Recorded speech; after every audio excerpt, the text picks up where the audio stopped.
Vamos então elevar o nosso pensamento a Deus nosso Pai, dizendo: Senhor, de bondade, misericórdia e amor, iluminai-nos com os reflexos puros da vossa bondade. Dai-nos, Senhor, a graça de aceitarmos com resignação a Tua vontade, mesmo sendo ela contrária aos nossos desejos. Dai-nos, Senhor, a saúde para vivenciarmos as experiências necessárias ao nosso amadurecimento espiritual, e que nesta caminhada, Senhor, possas estar ao nosso lado, nos amparando e consolando em todos os momentos. Dai-nos, Senhor, a paciência para lidarmos com a ignorância, com o orgulho que ainda estão tão presentes nos nossos corações e nos corações de muitos que nos rodeiam. Auxilia-nos, Senhor, a levantarmos as cortinas pesadas do egoísmo, da má vontade, da acomodação, para que a luz adentre os nossos corações e que essa luz possa inundar todos os sentimentos ainda não sublimados. Dá-nos, Senhor, conhecer, compreender as Tuas leis sábias e justas, para que com esta compreensão possamos errar menos e vivenciar o amor exemplificado por Jesus, porque o amor, ele ilumina quem o recebe, mas ele ilumina e enobrece ainda mais aquele que o dá. Por isso aqui estamos, Senhor, para aprendermos a amar, para aprendermos a vivenciar as Tuas leis. Agradecemos as bênçãos recebidas. Se conosco, Pai, agora e sempre. Que assim seja. Nós temos a alegria de termos na noite de hoje a companhia do Sidney Lourenço, que vem do Centro Espírita Fé, Amor e Humildade do Apóstolo de Florianópolis, e ele nos traz o tema a necessidade da reencarnação. Então eu passo a palavra ao Sidney. Queridos amigos, que a paz do Cristo esteja em nossos corações. Hoje nós vamos conversar sobre a necessidade da reencarnação, que é um ponto de conhecimento que a doutrina espírita nos apresenta, porque à medida que nós vamos penetrando ao conhecimento do espiritismo, vamos percebendo que há uma necessidade de a gente adquirir esse conhecimento e perceber que nós, como espíritos imortais que somos, estamos dentro de um processo de ajuste, de equilíbrio. E a reencarnação é um processo reeducativo para nós, espíritos, que estamos em processo de aprendizado. Então, se nós olharmos, observarmos o que está acontecendo no mundo hoje, nós vamos perceber que todos, sem exceção, estão ligados a esse processo reeducativo, tendo oportunidades diversas para poder, a cada etapa, em cada momento, construir uma nova história, uma nova percepção, um novo entendimento. Só que para nós, espíritas, essa informação ela é de fundamental importância, porque nós vamos ter aí o ponto de equilíbrio para entender como é que vai ocorrer a mudança social, a mudança do nosso planeta, como muitas vezes a gente gostaria que acontecesse de uma forma muito rápida. O primeiro ponto a ser analisado é a fala do Cristo, registrada por João. Jesus, então, já naquela época, já nos falava que ninguém pode ver o reino de Deus se não nascer de novo. Ou seja, há uma necessidade do indivíduo nascer de novo em sentido de aprender, de um processo de aprendizado. Como é que eu vou poder atingir ou chegar ao reino dos céus, ou entender o reino de Deus, se esse processo ainda estamos distanciados? Por exemplo, nós nos dizemos cristãos, seguimos o Cristo, temos o Cristo como modelo. E nos ensinamentos de Jesus coloca, devemos amar o próximo como a si mesmo.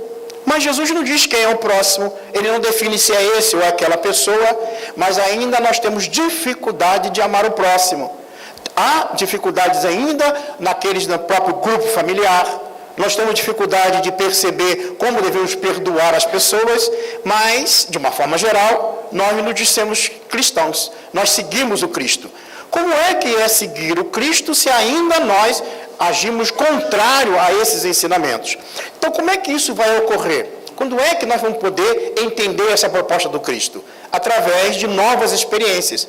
À medida que eu vou experienciando, eu vou começar a entender a cada etapa, a cada instante, as oportunidades que eu tenho para aprender. Os ensinamentos do Cristo estão conosco há mais de 2000 anos, praticamente. E o que ocorre? Parece que esses ensinamentos estão no campo da informação. Ou seja, nós sabemos, mas ainda não foi transferido para a área do conhecimento.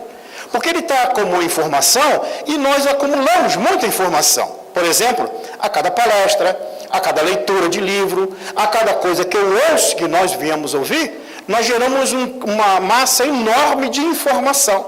Só que essas informações, à medida que eu saio ali fora, me distraio com outras coisas, eu posso esquecer, não me lembrar mais. E de novo eu vou em busca de novas informações. Mas quando essas informações se transformam em conhecimento, ou seja, quando eu ouço tudo isso, uma palestra, 2, 3, não importa, mas depois que eu ouvi todo esse conhecimento e eu seleciono algo, que a partir daquilo ali eu vou meditar, eu vou transformar em conhecimento, ele passa a ser seletivo e aí eu vou construir uma forma diferente. Por exemplo, se eu entendo dentro desse conhecimento que eu adquiri, que passou a fazer parte de mim, que a minha atitude não está coerente ao conhecimento adquirido, eu começo a sentir a necessidade de modificar a minha atitude.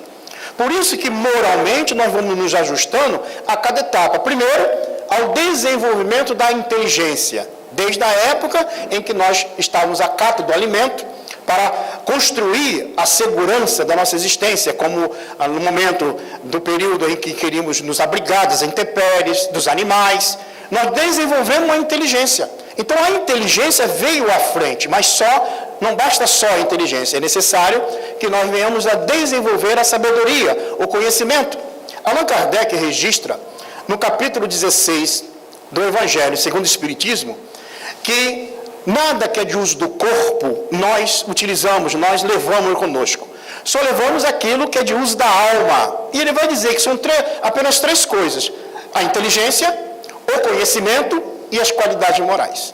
Então a inteligência, que todos nós somos filhos de Deus, seres inteligentes, que estamos em processo de desenvolvimento, adquirimos esses conhecimentos através das informações. Ao transformar esse conhecimento em perspectiva, em proposta, em análise de uma postura diferenciada diante da vida, nós começamos então a gerar as qualidades morais aprendidas na experiência das nossas diversas existências. Então Allan Kardec, na questão 614 e 615 do Livro dos Espíritos, ele vai nos apresentar que a lei de Deus é eterna e imutável como o próprio Deus. O homem, o ser humano, só é infeliz quando dela se afasta. Então, mostrando que a infelicidade, a dor, as dificuldades que nós temos, é um afastamento temporário, ou até proposital, ou até por ignorância das leis divinas, e devido a isso é o resultado da dor, do sofrimento, para que a gente retorne à nova perspectiva dessa lei, desse conhecimento, dessas leis, para que a gente modifique a nossa atitude. E aí ele pergunta na questão 621, aonde está escrito a lei de Deus? E os Espíritos respondem, na consciência. Então, cada um de nós está impresso em nós, por sermos filhos de Deus, as leis divinas em nós. Só que a gente ainda não despertou para elas. Só que ainda a gente não consegue contemplá-las, vivenciá-las. Por isso que é necessário, de acordo com a justiça divina, que venhamos a experienciar quantas vezes forem necessárias, até que essas lições ficam impressas em nossa área, no nosso psiquismo, na área do conhecimento, e transformem em comportamento, em atitude. Na questão 629, ele vai perguntar, o que se pode entender sobre moral? E os Espíritos respondem, a moral é a regra de bem proceder.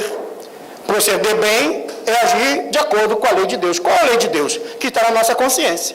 Então, só através das experiências é que nós vamos adquirir. Há um ponto de fundamental importância na análise do conteúdo espírita, que é a questão da informação que é natural, que faz parte da natureza. O que a doutrina espírita traz como princípio, como base de conhecimento, é as informações que estão na natureza, ou seja, são fatores que são naturais. Um fator natural, ele ocorre em qualquer local, em qualquer aspecto, em qualquer característica que venha a se apresentar.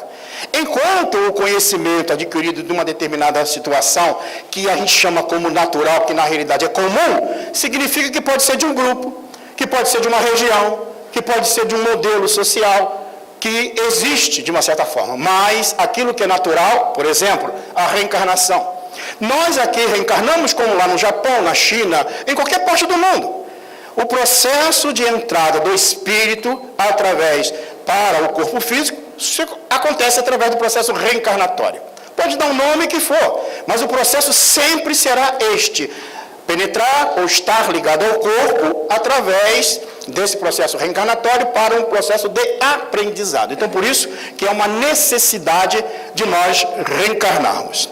Os espíritos recém-criados por Deus são simples e ignorantes, tendo que passar por vários estágios evolutivos até alcançarem a perfeição, que é a nossa meta. Então, mostrando, Allan Kardec, na questão 615, ele pergunta como são criados os espíritos. E os espíritos respondem: é criado simples e ignorante, ou seja, simples, que não é complicado, e ignorante, que ainda não sabe, em processo de aprendizado. Lembrando que quando a gente estuda o Livro dos Espíritos, na primeira parte, Allan Kardec vai apresentar que existem duas estruturas, dois elementos que compõem o universo: a matéria e o espírito. Matéria e o espírito são, a partir desses dois elementos, da matéria e do espírito, é que compõe todo o que nós temos no universo. E acima de tudo, Deus. Então, Deus, espírito e matéria dão origem a tudo que existe. A partir dessa análise, Allan Kardec então apresenta que o espírito, ele vai se encontrar, no primeiro momento, antes de se individualizar, como princípio espiritual. E esse princípio espiritual, no processo de evolutivo, ele vai passar pela estrutura dos reinos anteriores ao período hominal. Ele vai passar pelo reino mineral, o reino vegetal, o reino animal, até que ele vai se individualizar no reino hominal.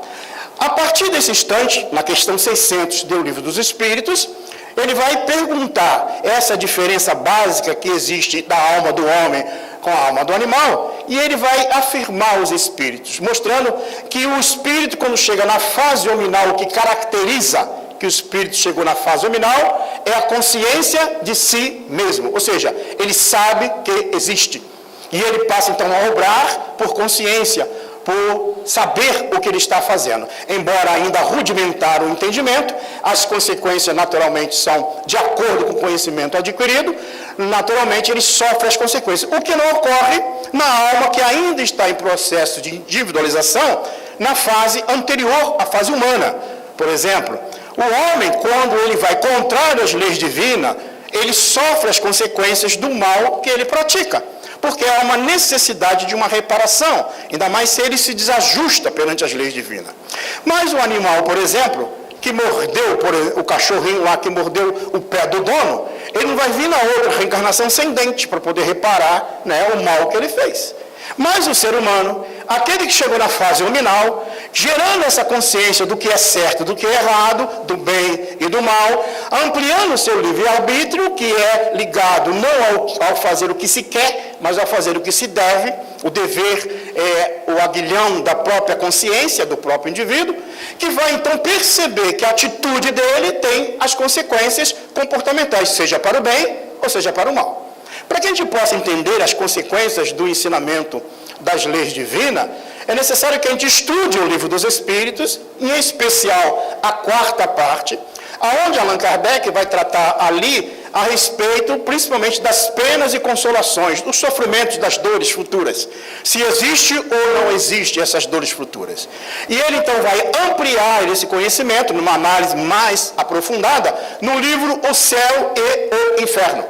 Há um capítulo em especial no livro O Céu e o Inferno chamado Código Penal da Vida Futura, Porque nós temos a ideia das leis que existem no mundo e vemos as probabilidades que o ser humano tem para intervir nesse sistema jurídico nosso e fazer a bel prazer aquilo que ele deseja. Mas quando a gente analisa e estuda o Código Penal da Vida Futura, vê que não tem essas oportunidades, essas maneiras de intervir, a não ser que você pratique o bem, a não ser que você haja no bem, a não ser que você se ajuste perante as leis divinas. E nesse capítulo do Código Penal da Vida Futura, ele vai apresentar ali no item 16, que são 33 itens que ele apresenta nesse aspecto de uma análise comportamental, que nós, ao adquirirmos essa consciência, ou melhor, essa informação, e transformando ela em conhecimento, nós vamos modificar na maneira de agir conosco mesmo, com o próximo e com Deus. Há um aspecto básico que ele coloca, que quando a alma, como nós, vamos contrário às leis divinas, e nos desajustamos na nossa caminhada, e aí gera naturalmente a dor. O caminho para voltar ao equilíbrio é através do arrependimento. É necessário que eu me arrependa do mal que eu fiz. E no momento que eu me arrependo desse mal, eu entro numa outra situação, porque não basta só o arrependimento. É necessário que eu entre no campo da expiação. Eu sofro aquilo que eu fiz o outro sofrer. E depois eu entro na estrutura da reparação. Fazer o bem àqueles que eu fiz o mal. Então, arrepender-se, expiar e reparar é o caminho para encontrar-se a paz. Por isso que nós vamos ter que nos ajustar. Não dá para fazer isso numa única existência. Por isso que vamos ter que reencarnar quantas vezes forem necessárias. E como chegar a cumprir essa meta da perfeição? Como é que isso vai ocorrer? Uma só existência, do berço ao túmulo, é extremamente limitadora. Então não vai acontecer, não é possível acontecer. Até porque nós temos aí um passado de outras existências, agindo contrário às leis divinas, e não vai ser numa única existência que a gente consegue recuperar todas essas situações. Por isso que a reencarnação se torna necessária como um processo reeducativo para nós outros. E aí nós temos a visão que mostra, somente vivendo múltiplas existências, poderemos progredir integralmente, desenvolvendo a nossa inteligência e marchando ao encontro de virtudes excelsas. Então, como é que eu vou aferir, ou entender, ou passar a agir de outra maneira, a partir do momento que eu a compreendo, que eu passo a vivenciá-la? Por isso que é importante entender que quando nós estamos ligados ao corpo físico, é uma oportunidade única de aprendizado.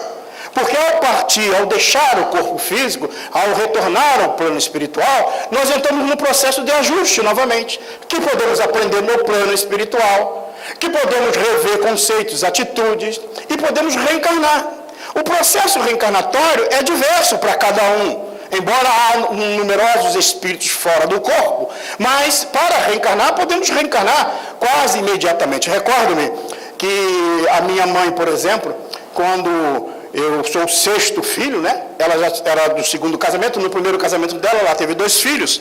E os 2 desencarnaram, quando ela casou muito nova. E os 2 desencarnaram por problema de doença. E depois ela, casando com meu pai, teve mais 6 filhos. Ou seja, na realidade teve 8. E eu fui o último a reencarnar.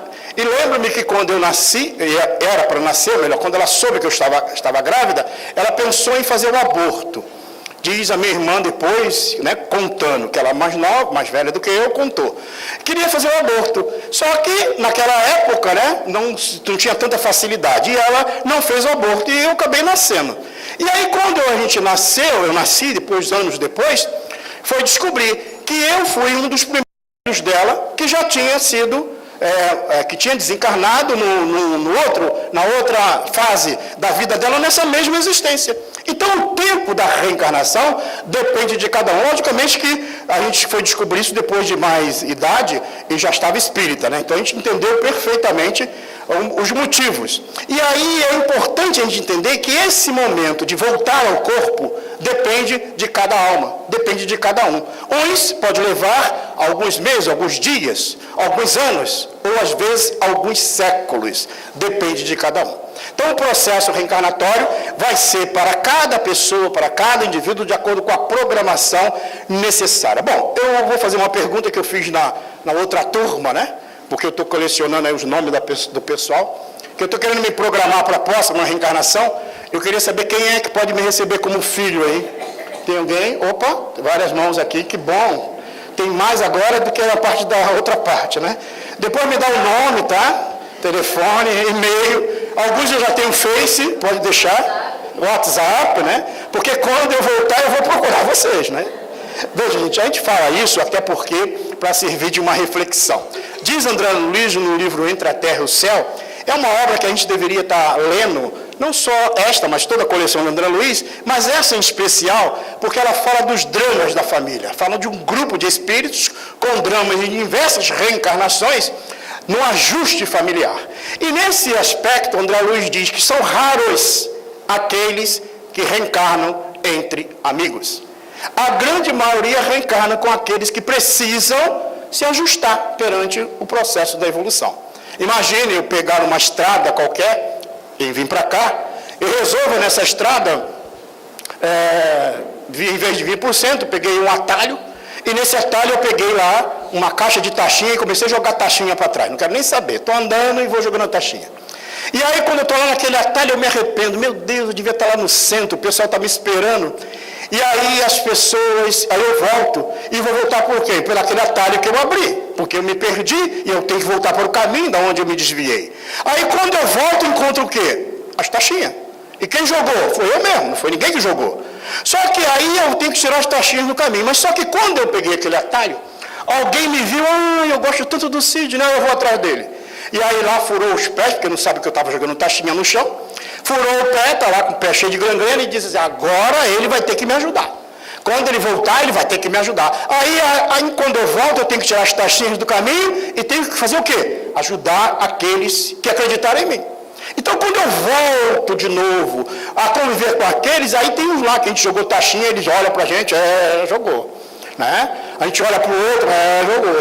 E fica um querendo cobrar do outro, né? Não sabe quem jogou a taxinha em quem. Mas o que acontece? Nós nos encontramos de novo, nos mesmos lugares, com as mesmas pessoas que precisamos ajustar o nosso passado, a rever nossas atitudes. Está lá no capítulo 5 do Evangelho segundo o Espiritismo. Eu costumo sempre citar aonde está esse conhecimento para que as pessoas busquem, porque a fala muitas vezes nossa, que somos nós que interpretamos ou tentamos interpretar o conhecimento espírita, às vezes pode estar uma interpretação particular, pode ter uma fala nossa que às vezes não condiz com o conhecimento da doutrina espírita, mas se aqueles que estudam forem à fonte, vão encontrar informação e verificar se a nossa fala está coerente ou não, que acho que é o dever de todos nós, porque a doutrina é uma doutrina livre de exame, e todos devem estudá-la, aprofundando, para poder o quê? Que essas consequências morais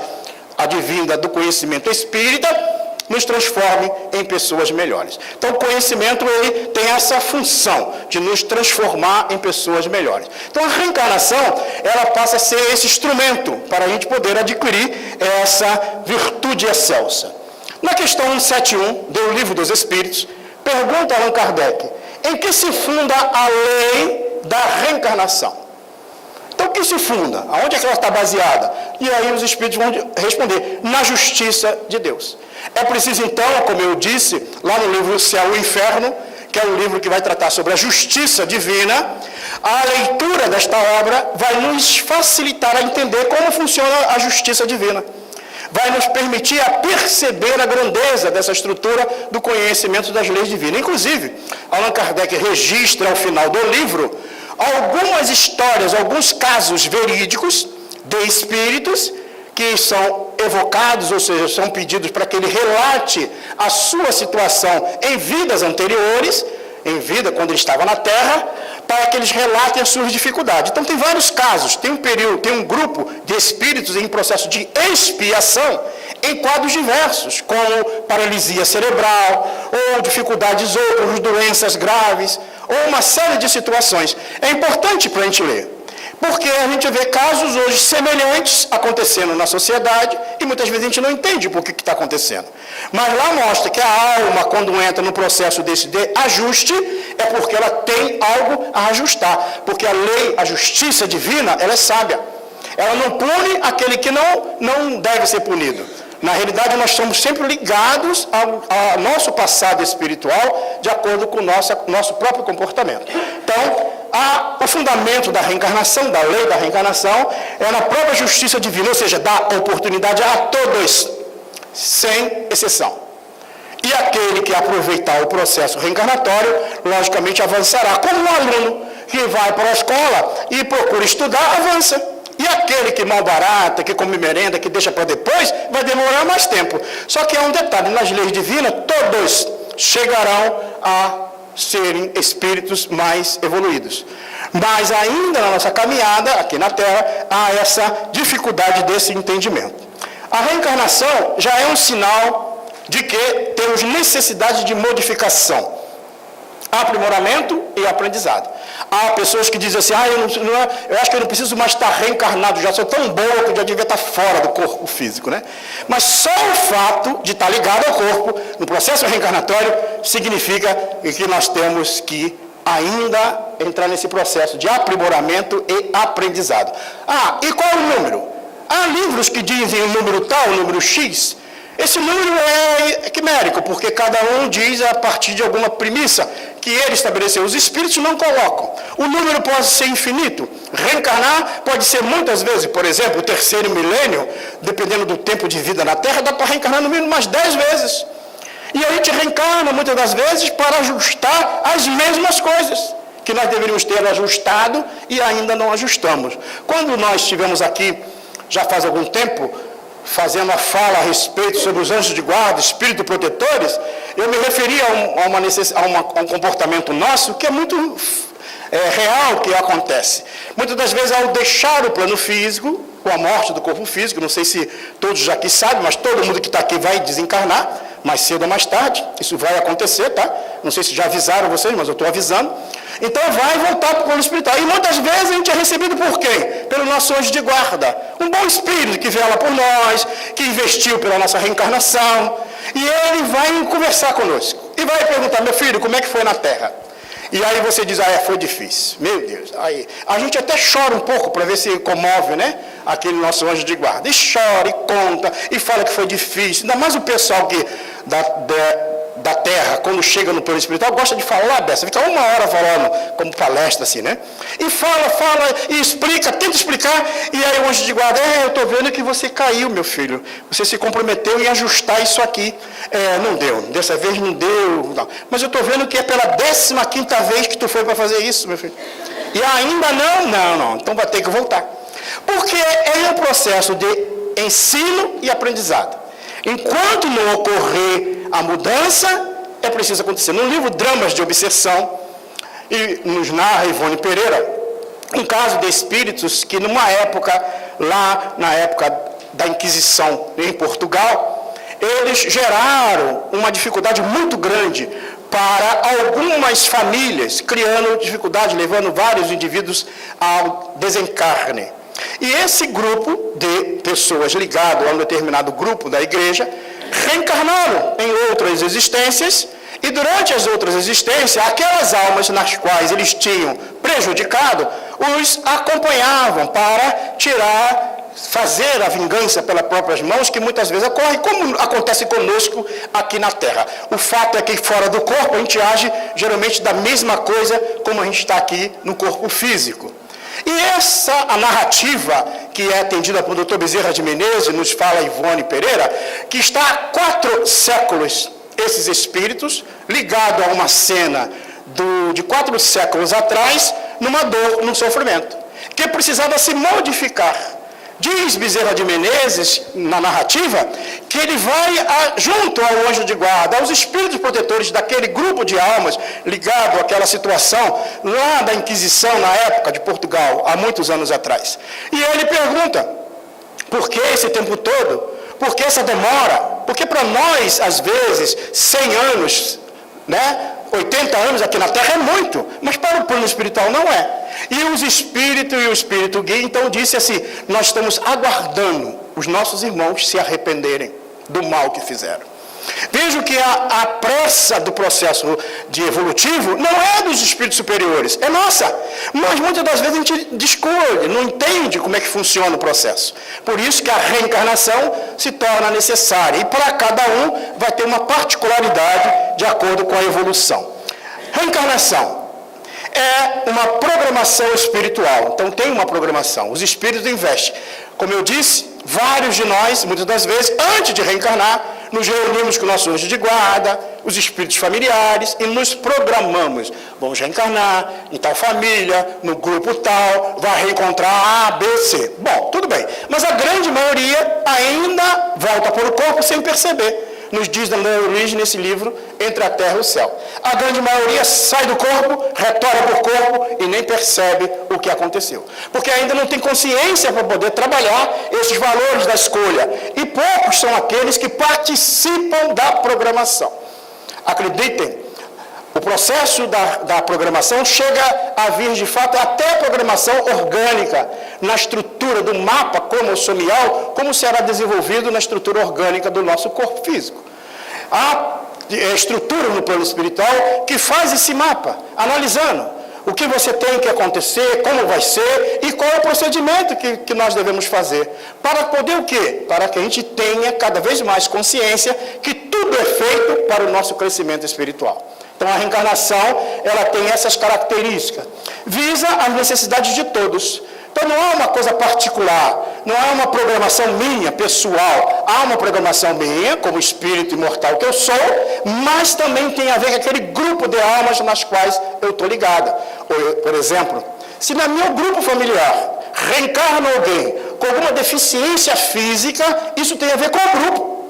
Se alguém entra num estado de desequilíbrio orgânico, de uma doença sorrateira, de uma doença infecto-contagiosa, uma doença terminal, tem a ver com o grupo. E muitas das vezes o que acontece conosco? Nós malbaratamos, nós internamos, nós afastamos de nós aquele que apresentou a dificuldade.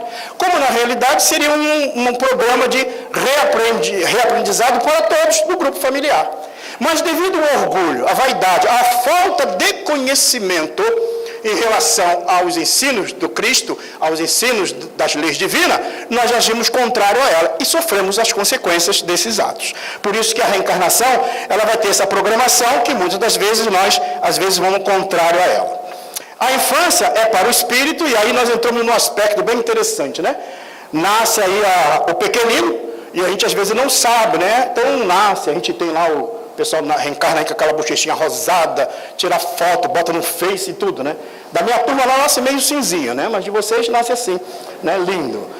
A infância é para o espírito a fase mais importante para a sua evolução. Aí que está o ponto de equilíbrio que nós vamos um dia entender e ajustar ou ajudar para que evite ou modifique, melhor dizendo, essa estrutura social que nós estamos percebendo. É através da infância, porque nesse período, como nós já fazemos também numa palestra anterior, que é aqui que nós falamos sobre a mediunidade no lar, nós explicamos que o espírito, quando reencarna, até os 7 anos de idade, ainda está no processo reencarnatório, ou seja, até os 7 anos de idade é mais maleável para ser levado a ele um processo educativo, ou melhor, reeducativo desta alma. Por isso que as crianças percebem o mundo espiritual com maior facilidade. É o período melhor para que nós, os pais, aqueles incumbidos da educação, incuta valores morais a esse período, porque esses valores estão amortecidos, melhor, o valor do espírito está amortecido de vidas anteriores, porque ele não é uma tábula rasa, ele é um espírito que tem experiências milenárias. Só que pelo véu de esquecimento, no processo reencarnatório, ele não lembra, ele esquece temporariamente o que ele foi. E é o melhor período para se incutir hábitos novos, trazer um processo educativo não de livros, mas a educação moral, a educação que incute hábitos saudáveis. Por exemplo, as casas espíritas hoje estão tendo já uma amplitude da área da evangelização para os bebês, para as crianças de todas as idades, porque é um período importante, foi já visto, entendido, como a própria doutrina fundamenta, que é importante. Para quê? para que a gente mude o quadro social existente, é preciso que cada alma dessa que mergulha no corpo, que vem na responsabilidade nossa como nossos filhos, ou parente, ou amigo, ou primo, ou neto, não importa qual seja a ligação, para que a gente conduza ela para o caminho do bem. Ou seja, para que ela refaça a caminhada que talvez ontem ela tenha mal baratado em relação às leis divinas. Deus dá ao espírito, na infância, a aparência da ingenuidade, para que nos afeiçoemos a Ele, pois esse amor se enfraqueceria à vista de um caráter áspero e intratável. Na realidade, tem até uns pequeninos aí que é bem terrívelzinho, né? Mas mesmo assim, nós encontramos ainda a afabilidade nessas crianças. Mesmo com aquelas características que a gente às vezes sente que é difícil, mas não é como um adulto. Mas ele tem a probabilidade de receber novos incentivos. Por isso que no seio familiar, no grupo social em que vivemos, devemos auxiliar essas almas, gerando valores morais equilibrados, oportunizando análises mais profundas para ele entender. Agora, esse final de semana, nós estivemos ali na região de Garopaba, realizando curso de passe, e após termos feito todo o estudo de passe, tinha um pequenino, devia ter uns 7 ou 8 anos, assistindo com a mãe, e depois que terminou, as pessoas vieram cumprimentar, como é normal em algumas ocasiões, e depois ele veio e virou para ele assim: gostei muito da sua palestra. Eu falei: oh, que coisa boa. Eu gostei muito, a sua fala é muito boa. Eu, 7, 8 anos, eu fiquei assim. Então veja, as almas, elas recebem. É que a gente não acredita nos nossos pequeninos. A gente não acredita que ele é capaz, mas a gente obriga ele para o curso de inglês, a gente obriga ele para o curso tal, isso, naquilo, mas na religião não, deixa que quando ele crescer ele decide. É preciso que a gente conduza nossos filhos nesse processo educativo desde agora. Então esse caráter áspero e retratável, ele é amortecido nesse primeiro fase da infância. A infância, as crianças, por já terem tido várias existências, trazem gostos, inclinações e sentimentos diversos. E aí, com a boa observação, com calma, nós vamos começar a agir no sentido de ajudá-lo a rever conceitos. Por isso que o processo educativo é um processo lento, mas é um processo que deve ser contínuo, no sentido de estar observando a cada momento, a cada instante. A infância, é nela que o aprendizado se torna mais fácil, porque nesta fase o espírito se torna mais sensível às orientações dos pais e as suas tendências ainda estão um pouco adormecidas. A gente fala da infância, o pessoal deve falar assim: mas Sidney, para que a gente quer saber se a gente é adulto? Né? Já estão tudo crescido, eu nem tenho mais filho perto de mim, por que eu tenho que entender? Só que tem um detalhe: aquelas famílias ou aqueles filhos nas quais hoje já estão adultos, eles vão formar famílias. Como nós não vamos ficar para semente e vamos desencarnar, é natural. Qual é a família que nós vamos retornar? Aquela na qual nós já temos ligações. Por isso que eu perguntei, né? O pessoal aí que quer me receber como filho, né? Por quê? Porque a gente já vai escolhendo alguém para reencarnar. Porque diz André Luiz que é raros aqueles que reencarnam entre amigos. Então, muitas das vezes nós vamos voltar. E se por acaso eu não preparo um bom ambiente, eu não educo aqueles meus filhos para que ele forme famílias equilibradas, qual é a família que eu vou reencarnar? Qual é o modelo dessa estrutura social da qual eu vou estar ligado quando eu tiver que retornar ao corpo físico? Vai ser a família desajustada, desequilibrada. Por isso que é importante a gente entender que essa fase da infância é de suma importância. E é fácil porque nessa fase o espírito se torna mais sensível às orientações dos pais e as suas tendências ainda estão um pouco adormecidas. Então essas tendências estão adormecidas porque tem um propósito. Porque dado passado esse período, quando chega na fase da adolescência, algo que nós já abordamos antes também, é que o espírito volta a ser tal como ele era. Há a mudança hormonal, juntamente com a consciência psicoemocional da alma de vidas anteriores, somadas às experiências que ele recebeu da educação, na fase da adolescência aflora, coloca para fora aquele comportamento moral daquele jovem ou daquele adolescente. E muitas das vezes os pais não sabem lidar. E é um período que nós deveríamos ter feito antes, mas mesmo se não fez, pode ser feito depois. A infância, partindo do ponto que nossos filhos são espíritos, ainda imperfeitos, temos que verificar quais são as suas necessidades, observar as suas tendências, procurar descobrir os seus defeitos, sentir as suas reações, no processo de uma consciência crítica. Hoje nós temos muita dificuldade, e a gente encontra alguns pais nos falando da dificuldade que tem para mostrar para o filho a necessidade dele interagir com a família. E hoje tem o celular, né, as redes sociais que mantêm as pessoas presas. Então coloca as regras no sentido de mostrar que nem que seja 10 minutos. 10 minutos sem celular dentro de casa. Porque passou de 10 minutos o pessoal pira, né? Mas 10 minutos no mínimo. Para poder começar a mostrar a necessidade dessa convivência. Como é que eu vou poder passar valores para aqueles que estão ao meu lado se eu não crio ambiente para isso? Não é através da violência, não é impondo alguma coisa, mas é através da conquista, da troca de informação. Por exemplo, ao assistir algo que mostra as consequências, e hoje se acerba muito as questões sociais nas novelas, nos filmes e em toda a estrutura, procura construir uma consciência crítica com o adolescente, com a criança, abrindo espaço de convivência, perguntando como ele interage, como ele entende, como é que ele age diante daquela situação, como ele entende aquilo que se apresenta. Dali você observa o caráter, dali você já observa as tendências, o vício, o que ele tem como preferência mental-emocional. E aí você pode interagir inteligentemente, no sentido de ajudá-lo a se transformar a cada instante, a cada momento. A educação, né, mostram-se orgulhosos, por exemplo, precisamos ensinar-lhes a humildade. Mas é preciso também que a gente exercite a humildade, né? Não adianta só a gente falar para o outro fazer. Se por acaso eles são rebeldes, precisamos ensinar-lhes a disciplina. Como é que é algo que não tem controle? O que acontece? Então mostra a disciplina, como é que deve existir. Porque à medida que ele entende sobre o dever, ele vai entender que ele tem direitos, mas tem deveres também. E o direito dele termina quando ameaça o direito do outro. Então, quando isso é construído a cada dia, a cada instante, e aí quando a gente fala isso, mas isso é conceito espírita? No capítulo 17 do Evangelho segundo o Espiritismo, no capítulo Sede Perfeitos, há uma mensagem sobre o dever. E lá, Allan Kardec mostra essa necessidade da percepção desse entendimento em relação aos direitos e deveres das criaturas. Demonstra preguiça? Será necessário mostrar-lhe o valor do trabalho. Vejam, essas falas aqui, que eu estou mostrando para vocês, está ali embaixo, no Evangelho segundo o Espiritismo, no capítulo 14.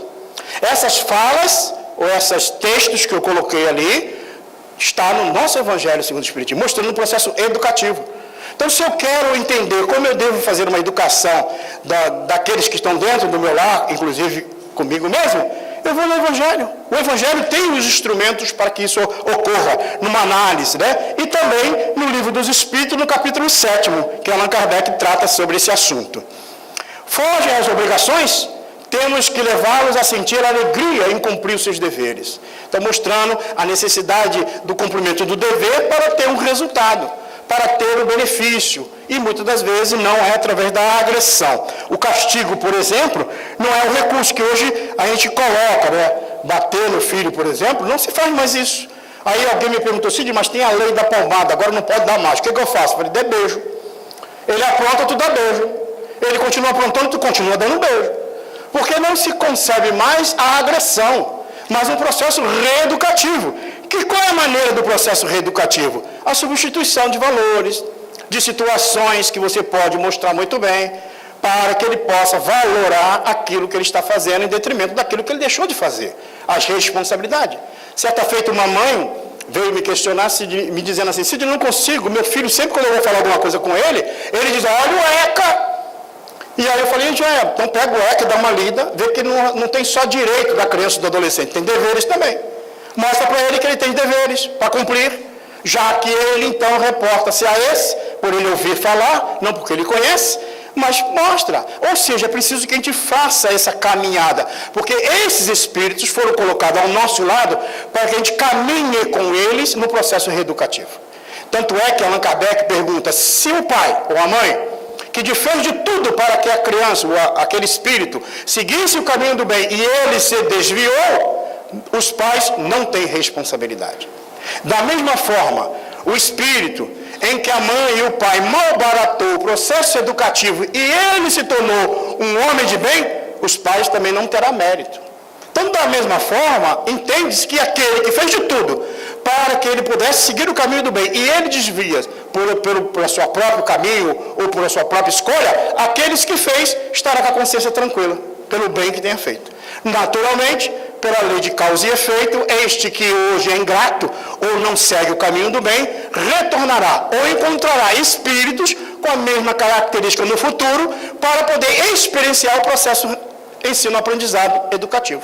É assim que funciona no mecanismo divino. Nós vamos nos reencontrar uns com os outros para que esse processo ocorra. Castigos e recompensas. Motivar o prêmio funciona melhor do que censurar e castigar, né? Então, essa questão de recompensas, aí nós temos recursos válidos, estímulos que é dado para que o jovem e adolescente e a criança participe. Na adolescência, o processo é muito mais sério, e o Emmanuel ele nos fala algo muito mais grave. Passado a fase infantil, os processos de educação moral que formam o caráter tornam-se mais difíceis. Então, nesta fase se torna mais difícil. É mais difícil para o espírito receber essas orientações. E o que o Emmanuel diz no O Consolador? Atingida a maioridade, se a educação não se houver feita no lar, só o processo violento das provas rudes, ou seja, a dor, o sofrimento, pode renovar o pensamento e a concepção das criaturas. É o que acontece na grande maioria. Certa feita, conversando com um jovem, na época que nós dirigimos a área da infância e juventude da Federação Espírita Catarinense, já faz algum tempo, nós fazendo uma atividade com jovens aqui na região de Itajaí, isso já vai para mais de 10, 15 anos, e nós estávamos conversando, um jovem me procurou e disse: Sidney, olha, eu venho conversar uma coisa, você fala tanto aí que a gente deve respeitar nossos pais, a nossa mãe e tal, mas eu quero te contar uma coisa, a minha mãe não gosta de mim. E eu falei: então, mas por quê? Não, ela não gosta, ela gosta mais do meu irmão, ela se liga mais a ele, ela faz tudo para ele, não faz nada para mim. E ele falou, relatou, disse todas as dificuldades que ele sentia no lar. E naquela época nós dissemos para ele: olha, faz o seguinte, você já tentou fazer diferente? Como é que você faz quando você chega em casa? E ele disse: olha, eu chego em casa, dou boa noite, entro para o quarto, e não quero nem saber, porque ela já não gosta mesmo de mim, ela só faz tudo para ele. E eu falei: não, mas tá, e você não faz nada diferente? Não. Eu falei: tenta mudar, faz diferente, faz algo diferente, porque você pode fazer, tenta fazer. Passou um tempo, meses, eu nem me recordava mais, passado um bom tempo depois, nos reencontramos. E aí ele disse assim para mim: Sidney, eu tenho uma experiência para te contar, algo inusitado. Eu falei: o que foi? Lembra aquela conversa que nós tivemos alguns meses atrás e tal, tal? Sim. E aí, como é que foi a experiência? Olha, Sidney, um dia eu decidi. Eu falei: eu vou mudar esse negócio. E aí, quando ele chegou em casa, ele disse assim: olha, eu cheguei em casa, a minha mãe estava lá na cozinha preparando a comida, a janta. E eu vi que ela estava de costa. Eu fui meio devagarinho, correndo, fui lá, dei um beijo nela e corri para o quarto. E aí eu falei: tá aí, como é que foi? Olha, você não sabe da maior. Na hora da janta, o bife maior estava no meu prato. Aí eu falei: tá vendo? Tem que mudar. E nós temos medo de dizer para o outro que ama. Está lá o filho, 45 anos, tem que dizer para o ama, que ele quer ouvir isso. Está lá o pequeno, a gente beija, abraça quando é pequeno, depois que cresce a gente fica todo cheio de receio. Tem que abraçar o filho, tem que trazer para perto do coração e mostrar: tu está reencarnado, como eu também estou, estamos em processo de aprendizado. Então diz, se você está no trânsito, por exemplo, caminhando, passando no trânsito, e aí alguém te fecha e você xinga, e aí o pequeno está lá te olhando, tu vê: ó, não é bem isso não, o papai fez, mas tá, você não deve fazer não. Mas pai, você botou a mão para fora. Não, peraí, mas não. Ou seja, reconhece que você erra.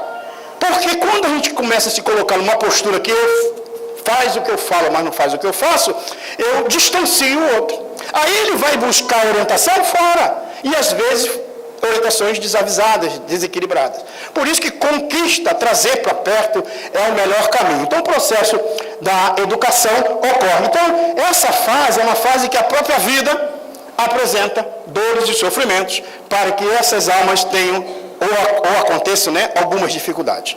Teu filho, ama-o e educa-o, oferecendo-lhe o melhor da tua alma, ainda mesmo que ela não possa compreender a nobreza do teu sacrifício e a grandeza da tua abnegação. Então, mesmo que não reconheça, faça. Porque na hora, no final, quando chegar no plano espiritual, vai valer o que você fez, a tua intenção. Não aquilo que vai ser catalogado pelo outro, mas o bem que você fez. Receberás do Pai Celestial a bênção da alegria e da paz. Então, muitas das vezes, a gente se acompliciou em erros do passado, como o caso da taxinha, que nós jogamos no pé do outro, né? E criamos dificuldades para reparar. Muitas das vezes, nós vamos ter que tirar a taxinha do pé dele. Ele veio nos exigir isso hoje, para que a gente vença, para que a gente ultrapasse esses limites. Mas podemos também, como diz Amélia Rodrigues, numa mensagem, que numa determinada época, uma professora começou a dar aula no interior da cidade, numa escola um pouco longe do centro da cidade, e ela pegou o ônibus para ir para a escola e verificou que naquele caminho do centro da cidade até a escola, que ficava bem retirada do centro, o caminho, a estrada era muito árida, muito feia, e o ônibus tinha que correr o ano inteiro, indo para lá e voltando para cá.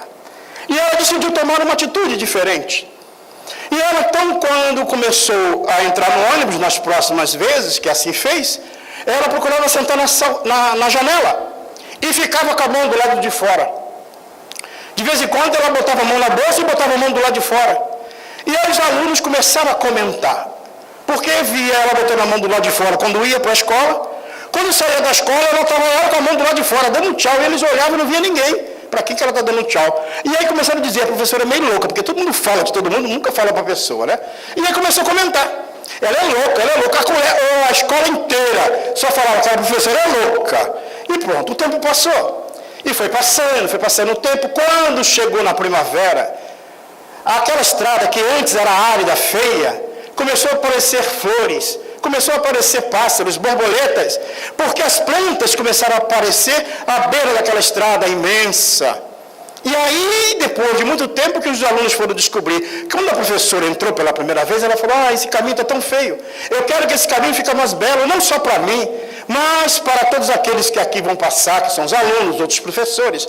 E ela então comprava semente, colocava semente na bolsa e aplicava a semente e lançava ao caminho, florindo, trazendo um ambiente agradável. E todos se alegravam, porque agora ninguém mais saía da janela observando a natureza em volta daquilo ali. Então, a doutrina espírita, companheiros, ela nos ensina esta realidade como espírito imortal que somos. Podemos jogar taxinha, complicar a vida das pessoas e ter que reparar, ou podemos jogar semente de flores diversas, embelezando a vida das pessoas e trazendo paz para nós e para aqueles que Deus colocou ao nosso lado. É o livre-arbítrio. Escolher a boa parte compete a cada um de nós. Não importa se eu não fiz no passado, faça agora. Não importa se alguém ainda não reconhece, procure fazer. E se por acaso alguém te exigir andar 1000 passos, ande com ele mais 2000. É a proposta do Cristo. Porque a única forma de transformar um coração empedernido no erro, no mal, no desequilíbrio, é através daquele coração que resolve amar um pouco mais. A doutrina espírita é a doutrina do Cristo. E a doutrina do Cristo é a doutrina da renovação moral em todas as épocas da humanidade. Muita paz.